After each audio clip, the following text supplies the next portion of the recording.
Assalamualaikum warahmatullahi wabarakatuh. Alhamdulillah wassalatu wassalamu ala Rasulillah wa ala alihi wa sahbihi wa mawalah amma ba'd.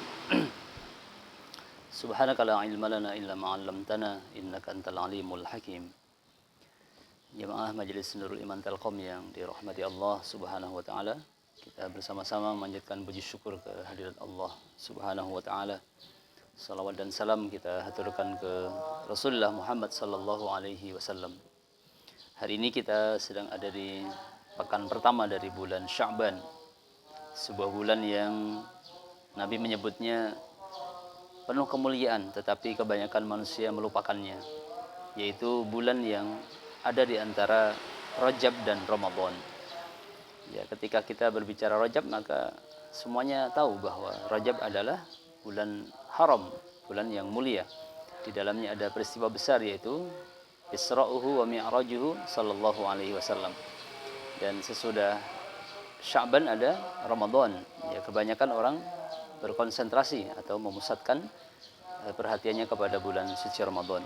Mereka melupakan ada bulan yang sangat istimewa yang diapit antara Rajab dan Ramadan, yaitu Sya'ban. Dalam sebuah kitab disebutkan ada pertanyaan dari seorang alim, lima sumya Sya'ban, kenapa bulan ini disebut dengan Sya'ban? Ya, maka dijawablah ya, oleh sebagian mereka, Sya'ban itu berasal dari kata-kata sya'bun. Ya, sya'bun artinya adalah cabang. Disebut Sya'ban karena li'annahu yatasya'abu fihi khairun katsir. Karena di bulan ini kebaikan itu bercabang-cabang nilainya dalam pandangan dan dalam catatan Allah Subhanahu wa taala. Banyak kisah tentang kemuliaan Sya'ban dan hal-hal yang pernah terjadi pada para ulama dan para tabi'in tentang apa kehebatan dan kemuliaan Sya'ban. Tapi yang jelas kita baca dalam sebuah hadis bahwa Aisyah radhiyallahu anha meriwayatkan Nabi sallallahu alaihi wasallam tidak pernah memperbanyak puasa sunnah beliau sebanyak beliau berpuasa di bulan Sya'ban. Oleh karena itu, mudah-mudahan di bulan Sya'ban 1442 Hijriah ini Allah karuniakan kepada kita semuanya kemampuan untuk bisa memuliakan, mengisinya dengan amal-amal solih. Ya, tentunya untuk persiapan juga menuju kepada Ramadan Mubarak yang tinggal beberapa hari ke depan kita menyongsongnya. Bismillahirrahmanirrahim. Hari ini kita akan melanjutkan kajian kita tentang tafsir surah Yasin. Yang pada hari ini kita akan membahas ayat yang ke-78. A'udzubillahi minasyaitonirrajim. Wa dharaba lana mathalan wa nasiya khalqah. Qala man yuhyil 'idhama wa hiya ramim. Qul yuhyiha alladhi ansha'aha awwala marrah wa huwa bikulli khalqin 'alim. الذي جعل لكم من الشجر الأخضر نارا فإذا أنتم منه توقدون أوليس الذي خلق السماوات والأرض بقادر على أن يخلق مثلهم بلى وهو الخلاق العليم.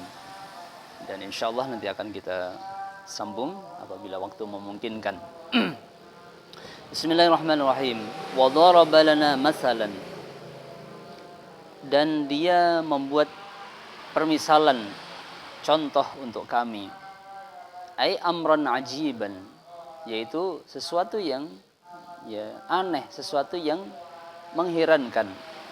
Wahia nafyul qudrati an ihya'il mauta, yaitu mereka meniadakan atau menghilangkan tentang kemampuan Allah dalam menghidupkan sesuatu yang sudah mati. Ya. Wa nasiya khalqah, dan anehnya dia melupakan tentang proses kejadiannya dulu. Bahwa kita ini dulu sebelumnya tidak ada, dan sekarang kita ada. Mestinya orang yang tahu bahwa sebelumnya dia itu tidak ada dan sekarang ada, dia harus meyakini bahwa Allah maha mampu untuk menghidupkan al-mauta, orang yang sudah mati, atau sesuatu yang sudah hancur lebur bahkan. Ya. Qala, dia berkata, may yuhyil 'idham wa hiya ramim, siapakah yang bisa menghidupkan tulang belulang wahia romim, padahal dia sudah hancur lebur. Wahia baliyah, dia sudah hancur lebur. Ya.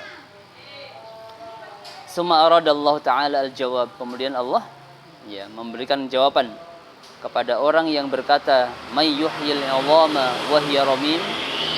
Qul, dengan mewahyukan kepada Muhammad. Qul, katakan Muhammad, yuhyiha, akan menghidupkannya.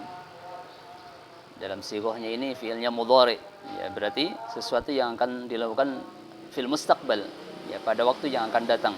Yuhyiha, akan menghidupkannya. Tulang belulang itu nanti, alladzi ansha'aha awwala marrah, yaitu zat yang telah membuatnya, menciptanya pada awal kejadiannya dahulu kala. Wa huwa bikulli khalqin alim, dan dia zat itu maha mengetahui atas segala karya ciptanya. Ya. Aikul ya Muhammad li Ubay bin Khalaf. Ya, ternyata tokoh sentral dalam penafian kekuasaan Allah dalam menghidupkan kematian ini adalah Ubay bin Khalaf.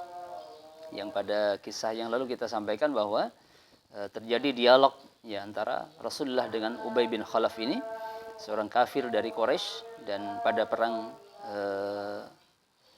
Uhud Nabi ya mengarahkan tombaknya kepada Ubay bin Khalaf, dan Ubay bin Khalaf ya tewas ya dengan tombakan kecil, luka yang kecil. Ternyata tewasnya Ubay bin Khalaf bukan karena luka tadi, tapi karena kesedihan hatinya ya mendengar ucapan ya Muhammad sallallahu alaihi wasallam pada dialog-dialog sebelumnya. Ya, qul ya Muhammad, katakan wahai Muhammad, li Ubay bin Khalaf, kepada Ubay bin Khalaf, yuhyil 'idham alladhi khalaqaha fi ibtida'iha, yang akan menghidupkan tulang belulang itu adalah zat yang menciptanya dahulu kala. Ya, di awal penciptaannya, sebelum dia tidak ada, ya menjadi ada.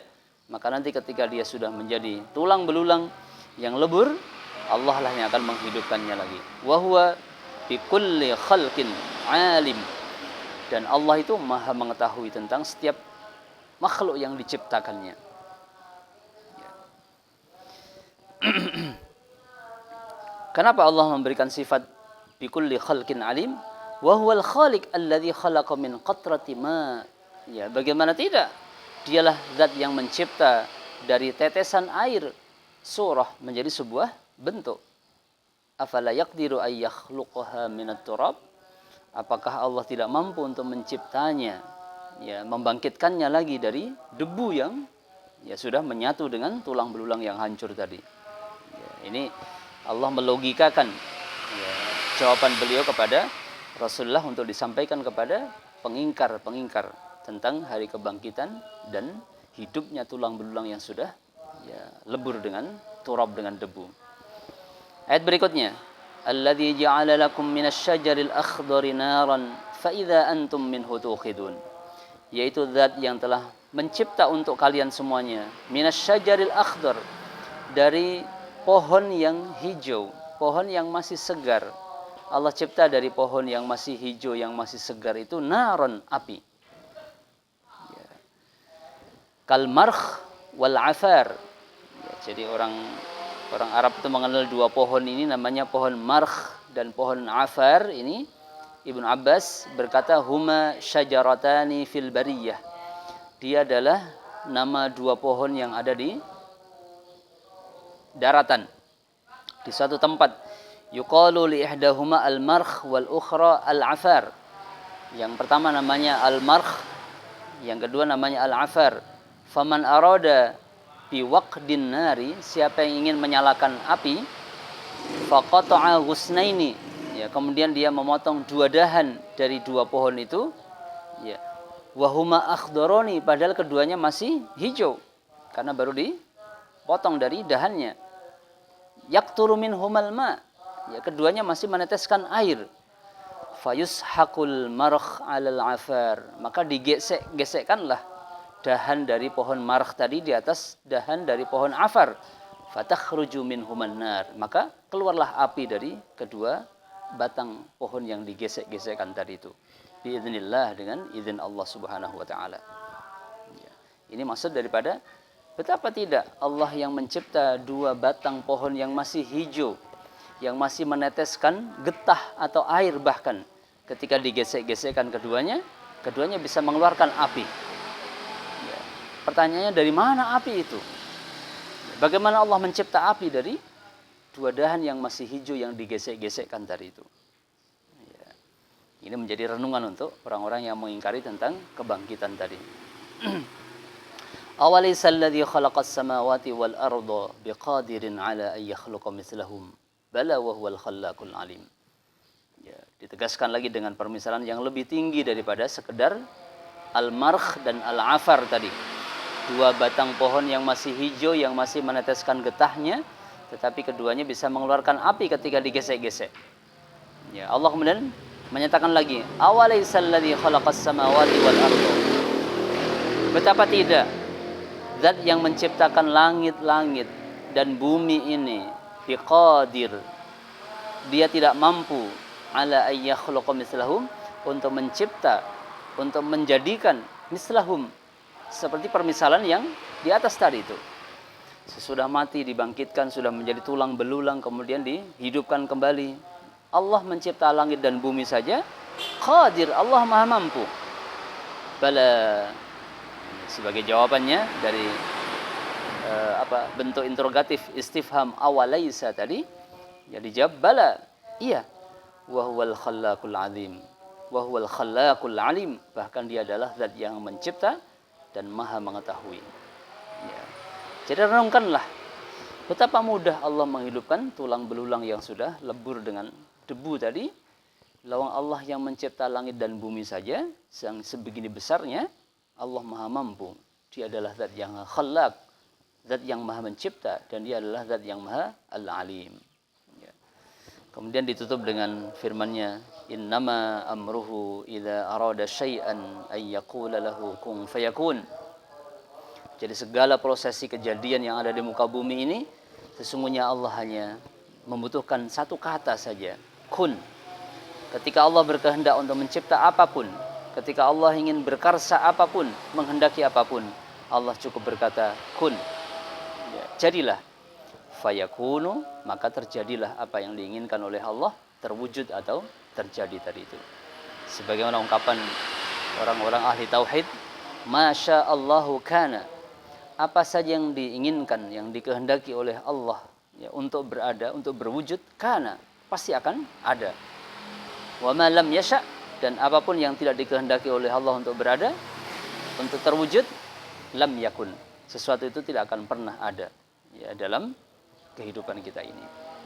Kemudian akhir daripada surah Yasin ini ditutup dengan firman Allah, fasubhanalladzi biyadihi malakutu kulli syai' wa ilaihi turja'un.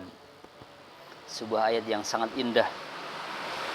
Fasubhanalladzi biyadihi, maka maha suci zat yang pada tangannya, pada kekuasaannya, pada genggamannya, malakutu kulli syai', kerajaan segala sesuatu. Ya, dalam genggaman, dalam kekuasaan Allah Subhanahu wa taala itu adalah malakut, segala kerajaan, kulli syai', dari apapun. Wa ilaihi turja'un, dan jangan lupa kalian semuanya akan dikembalikan kepada Allah Subhanahu wa taala. Ya, maka pesan yang kita ambil dari ayat ini adalah perbaiki tauhid kita, perbaiki keimanan kita. Ya, jangan sampai kita meragukan tentang kekuasaan Allah di dalam mencipta, membangkitkan, menghidupkan segala sesuatu yang diinginkan oleh Allah Subhanahu wa taala. Sesungguhnya Allah hanya cukup mengatakan kun, ya, terjadilah, adalah. Fayakun, maka terjadilah, maka terwujudlah hal itu. Maka tidak ada kata yang lain yang lebih pantas diucapkan seorang hamba melihat kebesaran dan keagungan Allah ini kecuali dia bertasbih kepada Allah Subhanahu wa taala. Subhanalladzi biyadihi malakutu kulli syai' wa ilaihi turja'un. Maha suci zat yang pada genggamannya segala kerajaan, segala kekuasaan apapun, dan kepada Allah lah kalian semuanya akan dikembalikan. Mudah-mudahan kita kembali kepada Allah Subhanahu wa taala dalam keadaan sempurna ketauhidan kita, sempurna keimanan kita, dan sempurna tawakal kita kepada Allah Subhanahu wa taala, sehingga kita akan menjadi hamba-hambanya yang kembali kepada Allah dalam keadaan radiyatan mardiyah. Amin ya rabbal alamin. Subhanakallahumma bihamdika asyhadu an la ilaha illa anta astaghfiruka wa atubu ilaik. Wassalamualaikum warahmatullahi wabarakatuh.